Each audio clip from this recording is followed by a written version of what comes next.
Hi, it's Mitch from Pickdawgz.com here with your free pick in the West Virginia versus Pitt college basketball matchup on Wednesday, December 6, 2023. Of course, we do tons of free picks at Pickdawgz, but if you're looking for our best bets, you can find those under the Premium Picks tab.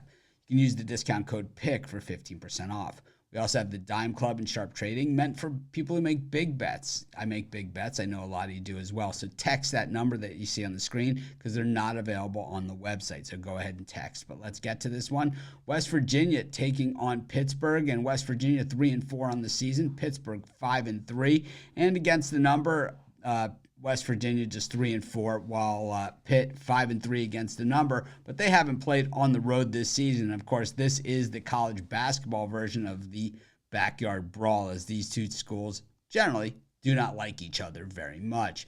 When we look at West Virginia and how these teams got to these records, I always like to look at the tail of the tape because not all records are created equal, especially when you're in out-of-conference play. And I guess even in conference play, they're not all created equal too, except when you're playing other teams within your conference. But the thing is that losses against Clemson for Pitt and Missouri, in that they're favored in both of those games and came up on the short end of it. Meanwhile, the win over Oregon State doesn't inspire me much because they got pounded by Florida as well. So when Pitt has been called upon to step up against the better teams, they've gotten stepped on. And I certainly don't consider Oregon State a team in that same level with those other three teams that we mentioned because, they're not. And, they do play in a major conference. That's the only thing they have in common with those other teams.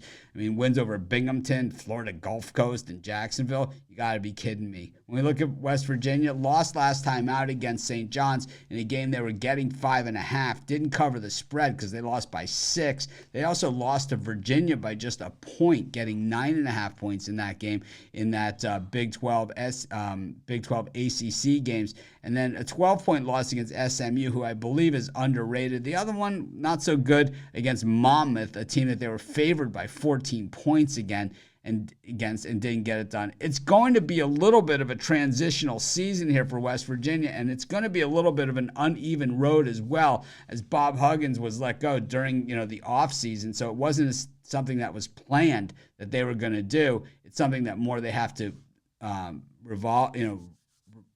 work around.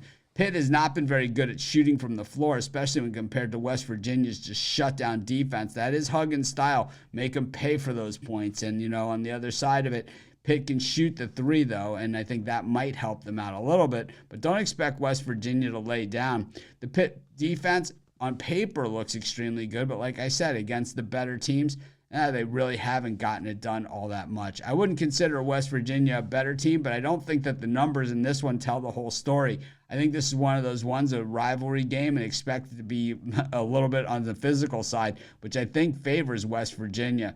I'm just going to take West Virginia at home in the points, and that's going to be my free pick.